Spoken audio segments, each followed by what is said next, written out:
சிலையை தான் இன்னைக்கு தெய்வமா, ஒரு படத்தை தான் தெய்வமா பார்க்குறோம். உண்மைதான், நம்ம எல்லாருமே அதை தான் பண்றோம். ரொம்ப நல்லது, அப்படியே பண்ணுங்க.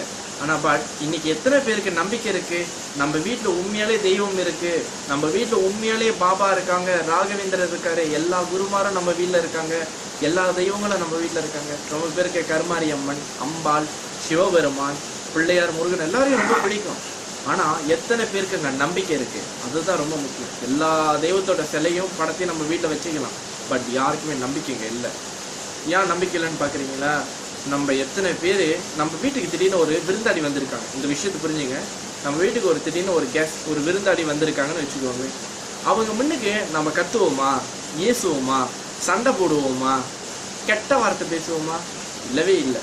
ஆனா நம்ம என்ன பண்ணிக்கிட்டு இருக்கோம்? நம்ம வீட்டுல எல்லா தெய்வங்களும் இருக்காங்க, குருமார்கள் இருக்காங்க, பாபா இருக்காருன்னு சொல்லிட்டு அவங்க முன்னுக்கு தான் கத்துறோம், ஏசுறோம், கெட்ட வார்த்தை பேசுறோம், கணவன் மனைவியை போட்டு அடிக்கிறது, திட்டிக்கிறாங்க, ஏசிக்கிறாங்க, இப்படியெல்லாம் நடந்துகிட்டு இருக்கு. காரணம் என்ன? தெய்வம் இருக்குன்னு நம்பிக்கை இல்லை, தெய்வத்து மேல ஒரு மரியாதை இல்லை. இதுக்கு பேர் தாங்க தெய்வ குற்றம். அப்புறம் நம்ம என்ன சொல்லுவோம்? என் வீட்டுல எந்த நல்லதுமே நடக்கிறது இல்லை, என் வீடே பிரச்சனையா இருக்குது அப்படின்னு நம்ம சொல்றோம். இதுக்கு என்ன காரணம்? நம்ம தெய்வ குற்றம் பண்ணியிருக்கோம். நமக்கு உண்மையாலேயே நம்பிக்கை இருந்துச்சுன்னா, அன்பு இருந்துச்சுன்னா, அந்த சண்டை நடந்ததுக்கு அப்புறம் ஒரு வாட்டியாவது போயிட்டு தெய்வத்திற்கு நம்ம சாரி சொல்லியிருக்கணுமே, என்னை மன்னிச்சிருங்க, என் கணவர் தப்பா பேசிட்டாரு, உங்க மனுக்கு கெட்ட வார்த்தை பேசிட்டாரு, மன்னிச்சிருங்க, இன்னைக்கு எங்கள் வீட்டில் சண்டை நடந்துருச்சு, சத்தம் போட்டுட்டாங்க, உங்களுக்கு தொந்தரவாக இருந்திருக்கோம், மன்னிச்சிருங்க. ஏன் தெரியுங்களா? நமக்கு ஒரு பக்தி இல்லைங்க. தெய்வம் நம்ம வீட்டில் தான் இருக்கு, பாபா நம்ம வீட்டில் தான் இருக்காரு, குருமார்கள் நம்ம வீட்டில் தான், நம்ம கூட தான் இருக்காங்க, நம்மளை பார்த்துக்கிட்டு இருக்காங்கன்னு அந்த நம்பிக்கை இல்லை. நம்பிக்கை இல்லாதவங்களுக்கு எதுவுமே வாய்க்காதுன்னு தான் எல்லா மதங்களும் சொல்லிக்கிட்டு இருக்கு. இந்த கதையிலேருந்து உங்களுக்கு நிறைய விஷயங்கள் புரிஞ்சிருக்கும். அதனால என்றைக்குமே நம்பிக்கையோடு இருங்க.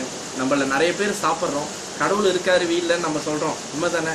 நம்மளை எத்தனை பேர் இது வரைக்கும் சாப்பிடும்போது பாபா சாப்பிடுங்க, பாபா ராகவேந்திர சுவாமி சாப்பிடுங்க, நம்மளுக்கு பிடிச்ச தெய்வத்தை பார்த்து சாப்பிடுங்க, எத்தனை பேர் நம்ம கேட்டிருக்கோம்? இல்லவே இல்லை. உண்மைதானே? அதே நம்ம வீட்டில் யாராவது அப்பா அம்மா இருந்தால் நம்ம சோறு போட்ட வேகத்தில் என்ன சொல்லுவோம்? அப்பா சாப்பிடுங்க, அம்மா சாப்பிடுங்க, அண்ணன் சாப்பிடுங்க. ஆனால் இன்னைக்காவது நம்ம சொல்கிறோமா? பாபா சாப்பிடுங்க, குருவே சாப்பிடுங்க சொன்னது. அப்போ நமக்கு என்ன இல்லை? அவங்க அங்கே இருக்காங்கன்ற நம்பிக்கை இல்லை, அவ்வளோதான். ஸோ இன்றிலேருந்து உங்கள் நம்பிக்கையை மாற்றுங்கள், வாழ்க்கை வளமாகும். நீங்கள் நல்லா இருக்கணும், மனதார வாழ்த்துறேன்.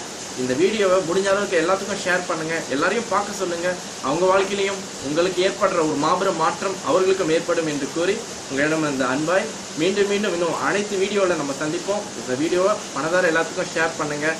அன்பே சிவம், மே காட் பிளஸ் யூ. உங்கள் அன்பார்ந்த யோக பிரேமசாய்.